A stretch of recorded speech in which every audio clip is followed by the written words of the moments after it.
Good evening, everyone. My name is April Walter, and the first speech that I'm going to do for you all is a self-introductory. Well, I'm April Walter. I was born in Clarksville, Mississippi, but I was raised in Lambert. I have a 1-year-old son by the name of Peyton. Right now, I attend school at Coahoma Community College. I'm looking to pursue a degree in psychology. I'm looking to further my education after community college. Right now, I work as a car salesman at Pride Hyundai, located in Batesville. I'm also an active member of the U.S. Army National Guard. On my spare time, I enjoy going out with my son, enjoying life basically, and doing what makes me happy the most. A little bit about myself: I'm very athletic. I played different sports in high school. Right now, out of high school, I play for my church league. I belong to Powerhouse Missionary Baptist Church located in Marks, Mississippi. This is my informative speech on teen pregnancies. Teen pregnancy is at an all-time high in the U.S. In 2013, there were 26.5 births for every 1,000 adults female ages 15 to 19, or 273,105 babies born to females in this age group. The 2013 teen birth rate indicates a decline of 10% from 2012 when the birth rate was 29.4 per 1,000 adults female. Although the teen birth rate has declined over the past 20 years, in 1991 the teen birth rate was 61.8 births for every 1,000 adults female, compared with 26.5 births for every 1,000 adults female in 2013. The U.S. teen birth rate is higher than that of many other developed countries, including Canada and the United States. Teen birth rates differ by age, racial, and ethnic group, and also by region. Births are higher among Hispanic and Black adults females than their white counterparts. In 2013, Hispanic adults female ages 15 to 19 had the highest birth rate, 41.7 births per 1,000 adults, followed by Black at 39 and white adults at 18.6. It has been proven that teens that give birth between 15 to 19 years of age have complications during labor. About 38.6% of teen fathers are actually in the delivery room when birth is made. It has been said that about 61% of teen mothers are funded by non-profit organizations or by the government. Numerous individual, family, and community characters have been linked to adults' childbearing. For example, adults who are enrolled in school, engaged in learning, sports, clubs, having positive attitudes and outlooks on life are less likely than other adults to have or father a baby. The adults with mother who gave birth at a teen age and whose mother were older at the age, attend at least some college, or who have lived with their parents at age 14 is associated with a lower risk of teen pregnancy. About 77% of teen pregnancies are unplanned. In other words, they are unwanted, occurred too soon. According to a national survey of adults in 2010, a majority of pregnancies to adults ages 15 to 19 in the U.S., 60% ended in live birth, 15% in miscarriage, 30% ended with an abortion.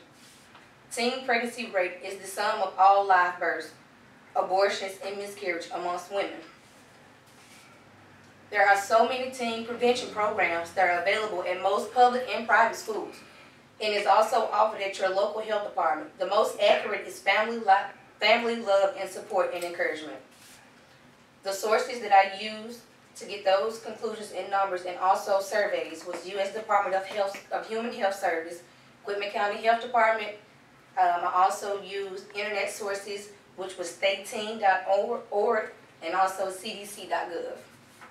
Persuasive. The reason that children should not be tried as an adult. It is wrong to hold children who have not reached legal age to adult standards. In other areas of law, we recognize the difference between children and adults. Children are not permitted the same rights, responsibility as adults. Children can't vote, smoke, join the military?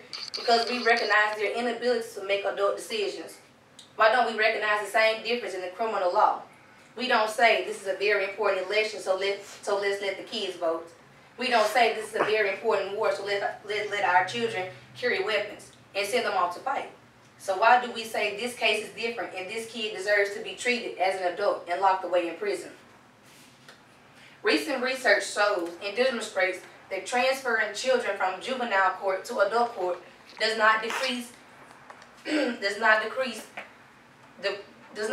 prevention rate, and in fact actually increase the crime rate.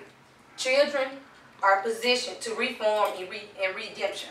Juvenile detention facilities have the programs in place to aid that process of reformation. Prison do not. With appropriate treatment, most children who commit crimes, even the most violent crimes, can be rehabilitated, and most become responsible adults, precisely because their brains are still changing. The prefrontal cortex, which regulates aggression, long-range planning, mental flexibility, abstract thinking, and perhaps moral judgment, has not yet developed in children. The amygdala, the center of the impulsive and aggressive behavior, is the centerpiece of the child's brain and is left unchecked by the underdevelopment. Psychologist research confirms that every parent knows, including teenagers, act more irrationally and immaturely than adults. We don't leave our children to make decisions. We don't leave our children to pay bills. We don't leave our children to go out and fend for themselves. We as parents and as adults, we do it ourselves. So why are we sending our children away and giving them life sentences that they'll never be able to grow as a person, as a human? So therefore, we are making them into beasts. We are making them into immoral human beings. An undeveloped sense of responsibility. Children in adult prisons are 5 times more likely to be sexually assaulted, twice as likely to be beaten by staff, 50% more likely to be attacked with a weapon, and 8 times as likely to commit suicide as children in juvenile facilities. Punishment is a failed strategy for changing behavior, teaching new skills, or developing new and more positive attitudes and beliefs.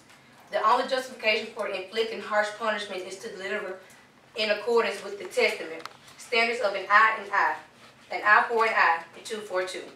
We should be protecting, not talking out vagance on our children.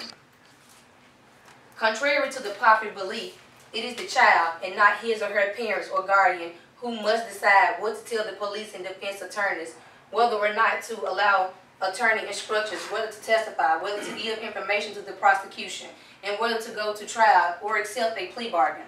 Although common sense would suggest that many children are simply too young to undertake such legal responsibility, it is irrational to consider whether children lack the companionship to stand trial or of their age. Every child offender should have a continuous hearing before trial. Adult time for adult crime may be a catchy phrase, but it reflects a poor understanding of criminal justice principles, and the punishment is to fit the crime, both the nature of the offense and the person who is committing the crime, or more responsibility of the offender must be taken into account. As the U.S. Supreme Court has repeatedly recognized, the blame burdens of children cannot be equated with an adult, even when they commit the same crime. You've tried the adult criminal court face the same penalties as adult, including life without parole, which of the child offenders put them last in the line to receive any classes or rehabilitation program. It makes it very difficult to file for an appeal for failure to prove any sort of rehabilitation. Statistics shows of impact issues that have been fueled by blended sentencing laws, including unintended accidents, consequences such as giving prosecutors rather than judges the authority to decide when to charge a juvenile as an adult. Policy analyses have begun questioning whether states have gone too far in attaching legislation that makes it easier to prosecute juveniles as adults.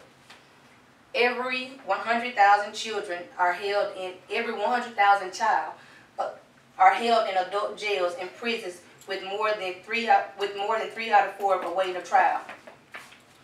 These sources came from www.fairsentencingofyouth.org, Teen Advocacy, Homestead.com, NOLA.legal issues, and also from the New York Times. All right.